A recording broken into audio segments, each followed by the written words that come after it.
सजा मिलता है मान के चलेंगे, अगर हमें कोई अन्याय किया हो तो मैं बड़े दावे के साथ कह सकते हैं, सारे हिंदुस्तान के सब लोग अब देख लिया करो मैं क्या कहा, मेरा एटीट्यूड, मेरा सारे वक्तव्य अब सब देख लिया करो।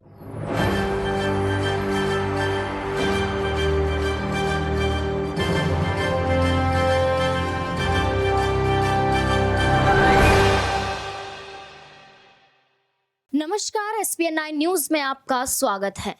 कांग्रेस नेता अधीर रंजन चौधरी को सस्पेंड कर दिया जाता है। क्यों? क्योंकि वो मणिपुर पर चर्चा करते हुए नजर आ रहे थे। क्यों? क्योंकि वो बार बार प्रधानमंत्री का जिक्र कर रहे थे। क्यों? क्योंकि जब प्रधानमंत्री मणिपुर पर नहीं बोल रहे थे तो बार बार यहाँ पर विपक्ष को याद दिलाने का काम, यहाँ पर विपक्ष ने याद दिलाने का काम प्रधानमंत्री को किया। यहाँ पर कहा गया विपक्ष की तरफ से मणिपुर पर चर्चा कीजिए, मणिपुर मणिपुर, पूरी संसद में मणिपुर की आवाज गूंजती हुई नजर आई। ऐसे में देखा जाता है कि उसी आवाज के बीच अधीर रंजन चौधरी को सस्पेंड यानी कि निलंबित कर दिया जाता है। जैसे राज्यसभा में यहाँ पर सांसद संजय सिंह को निलंबित कर दिया जाता है क्योंकि वो मणिपुर पर प्रधानमंत्री से सवाल पूछे बैठे थे, इसलिए राज्यसभा से संजय सिंह को निलंबित कर दिया जाता है। ठीक उसी तरह से यहाँ पर अधीर रंजन चौधरी को सस्पेंड कर दिया जाता है, जिसके बाद कांग्रेस एक बड़ी बैठक करती हुई नजर आती है। कांग्रेस यहाँ पर इन तमाम सवालों के जवाब यहाँ पर स्पीकर से पूछती हुई नजर आ रही है, यहाँ पर देश के प्रधानमंत्री से पूछती हुई नजर आ रही है कि आखिरकार विपक्ष ने गलती क्या की है, क्यों यहाँ पर सस्पेंड किया गया। अधीर रंजन चौधरी ने खुद यहाँ पर खुलासा करते हुए ये बयान दिया कि यहाँ पर मेरा अपमान किया गया, मुझे जानबूझकर निलंबित किया गया, मेरी ऐसी कोई भी मंशा नहीं थी और ना ही मैंने सदन में कोई ऐसी गतिविधि को अंजाम दिया जिससे विपक्ष या पक्ष को कोई चोट पहुंचे या कार्यवाही में खलल पड़े। तमाम तरीके से अधीर रंजन चौधरी ने यहाँ पर बयान जारी करते हुए सच्चाई बताई और यहाँ पर बताया कि जो उन्हें सस्पेंड किया गया है वो गलत है। क्या कुछ कह रहे हैं अधीर रंजन चौधरी, देखिए इस रिपोर्ट में। सदन में आए और हमारे जितने सवालों थे जवाब देने की कोशिश की, लेकिन हमारे मेन मुद्दे जो थे उसमें जवाब अभी तक नहीं मिली। सदन के अंदर प्रधानमंत्री जी को अविश्वास प्रस्ताव की ताकत पे ही हम लोग सदन में उनको आने में बाध्य किया। तो ये बात मैंने उठाया था वहां, जे प्रधानमंत्री जी अविश्वास प्रस्ताव के तहत आपको सदन में हमें लाने पड़ी, ये ठीक नहीं लगा मेरे को।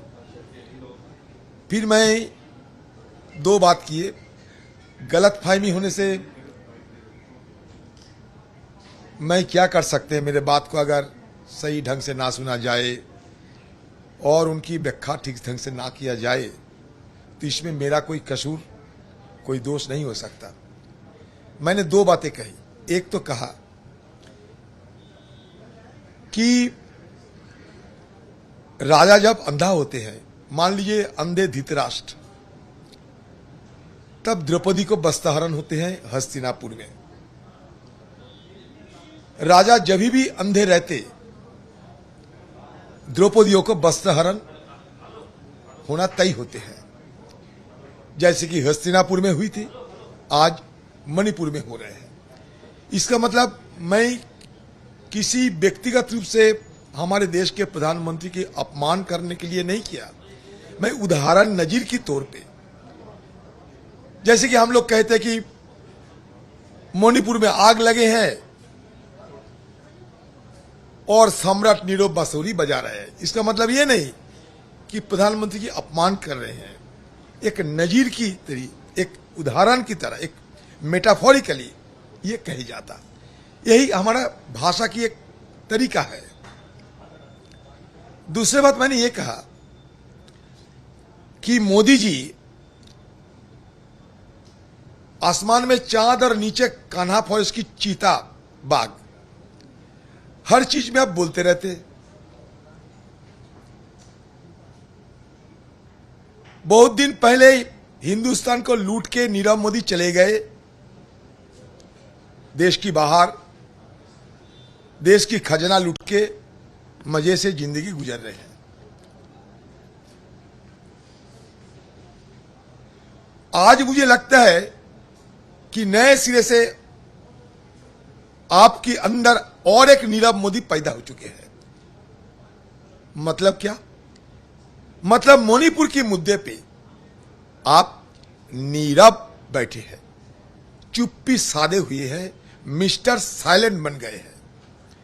इसका मतलब ये नहीं मोदी जी को मैं अपमान करने की कोई मेरा मकसद नहीं।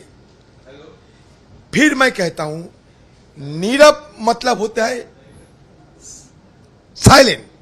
आप शुद्ध हिंदी देख लो, मैं उतना हिंदी नहीं जानते, फिर भी मुझे मालूम है कि नीरव मतलब क्या होते हैं। आप देख सकते हैं आपका डिक्शनरी खोल के। तो मोदी जी नीरव, मोदी जी सरब रहते हैं, कभी मोदी जी नीरव रहते हैं। अगर नीरव कहे मोदी जी को तो इसमें क्या आसमान टूट पड़ेगा क्या? फिर भी उनको लगा कि हम अपमान किए। एक तो मानने आए थे मेरे पर, एक बहुत बड़ा ताकतवर एक वीरेंद्र सिंह ना क्या पता है नहीं, वो एकदम दौड़ के आए मुझ पर मारने के लिए, मेरा सीट तक आ गए। मैंने कुछ नहीं कहा, कोई शिकायत भी दर्ज नहीं की। तो सदन के अंदर भी मैंने कहा था कि भाई आप लोग की बहुमत की बाहुबली करते आ रहे हो। रोजाना घंटों भर जवाहरलाल नेहरू से लेकर इंदिरा गांधी, राजीव गांधी, सोनिया गांधी, राहुल गांधी, रिकॉर्ड निकालिए कितने गालियां दिया जाते हैं हमारे पूर्वजों सारे लोगों को, कितने गालियां दिया जाते हैं। आप खुद देख लिया करो रिकॉर्ड पे, और मैंने जो कहा वो भी आप रिकॉर्ड पे निकाल के देख लो। अगर आपको लगे कि मैं कोई गलत शब्द इस्तेमाल किए हैं तो जरूर मैं ये कहूंगा कि मैं गलत हूं, लेकिन मेरी कहने की मतलब किसी का अपमान करना नहीं। क्योंकि आज जब सदन के अंदर मैंने ये बात रखी कि मोदी जी एक बार क्यों 100 बार प्रधानमंत्री बने, इसमें हमें कोई आपत्ति नहीं, तो सदन की जो सत्ता पक्ष वो भी थपथपाया अपना टेबल। लेकिन जब मैंने कहा कि मोदी जी नीरव क्यों है, लगता है नीरव मोदी आ गए, तो मोदी जी को लगा उनका अपमान हो रहा है। मोदी जी को नहीं लगा, उनकी दरबारियों को लगा। तो बस उन्होंने ला दिया मेरे खिलाफ एक क्या प्रस्ताव, मुझे जानकारी नहीं है, मैं इतना कानून विशेषज्ञ नहीं है सदन के अंदर की, लेकिन पता चला कि कोई प्रिविलेज कमेटी को सौंपा गए हैं, तब तक मेरा सस्पेंशन है। ठीक है, जो सजा मिलता है मान के चलेंगे।